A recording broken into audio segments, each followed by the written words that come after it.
C'est parti, dans Giga.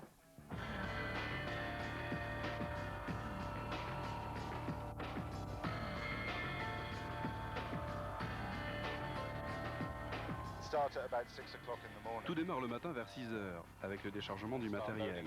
Ensuite, on construit la structure. On place les câbles au plafond de la scène pour installer les projecteurs. Et puis, on s'occupe du matériel son. Et tout ce monde-là se met en branle. Les gens des cuisines commencent également à 6 heures, parce qu'ils doivent préparer le petit déjeuner pour tout ce joli monde. On n'arrête pas jusqu'à ce que le groupe fasse ses essais de son. Ensuite, on s'occupe de l'ouverture des portes. Il y a naturellement le concert. Et puis, il faut tout démonter le plus rapidement possible pour le prochain concert. On commence la journée à 6 heures du matin pour la finir à 3 ou 4 heures le lendemain. Et ça chaque jour. Nous essayons de reproduire les sons de l'album sur scène.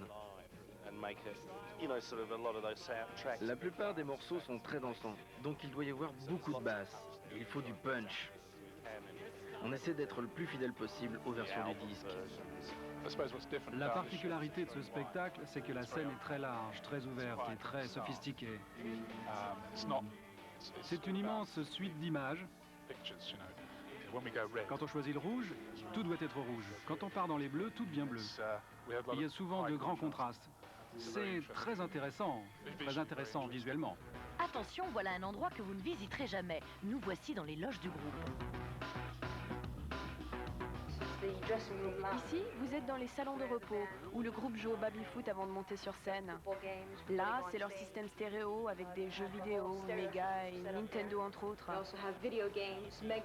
Ici, la table où on va leur disposer de la nourriture. Et là, un jeu de hockey sur table.